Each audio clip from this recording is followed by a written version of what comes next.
बिस्मिल्लाहिर्रहमानिर्रहीम। अस्सलाम वालेकुम वीवर्स, क्या हाल है? उम्मीद है आप सब खैरियत से होंगे।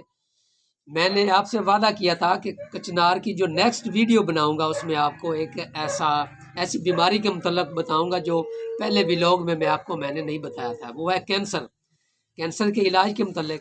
लेकिन आज मैं इसका तारुफ करवाता हूँ कि कैंसर को बोनीना वेरिकाटा भी कहते हैं और ये पौधा हिंदुस्तान और जनूबी मशरकी एशिया का पौधा है।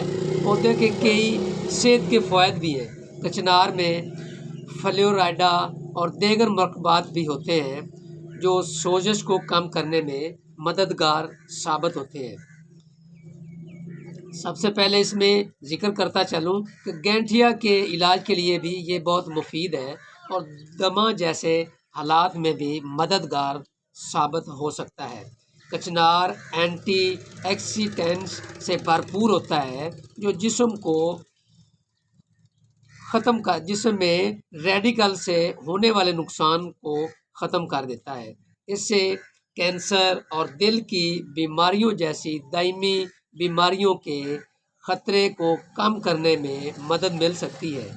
ये हाजमा के लिए बहुत मुफीद है, कब्ज़ को दूर करता है, मैदे को दुरुस्त रखता है। इसहाल बदहज़मी के इलाज के लिए बहुत ही मुफीद है और आंतों की सफाई के लिए ये बहुत ज़्यादा मुफीद है। क़ुव्वते मुदाफ़त बढ़ाता है और क़ुव्वते बा को बढ़ाता है।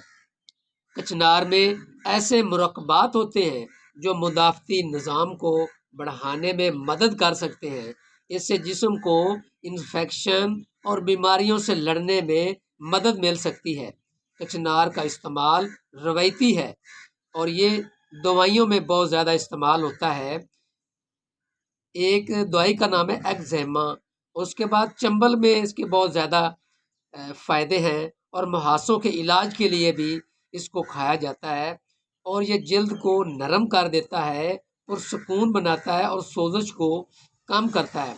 आखिर में बात रही जो मैंने आपको बतानी थी वो थी कैंसर के मतलब। ये मैंने सीधा आपको बताया है। अगर आप इसको बकरे की ओजरी में अगर आप इसको पका कर खाएंगे तो आपको कैंसर में बहुत ही ज़्यादा मुफीद साबित ये हो सकता है।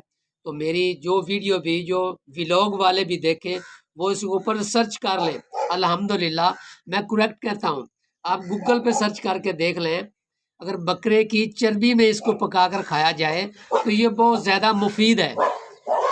तो आप जिस तरीके से चाहें इसको आप पका सकते हैं।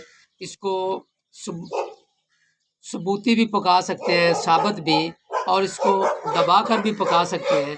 जैसे आपका जी चाहे इसको पकाएं और खाएं। अगर आपको ये मेरी वीडियो पसंद आए तो इसे लाइक ज़रूर करना और सब्सक्राइब करना ना भूलना। अल्लाह हाफिज़।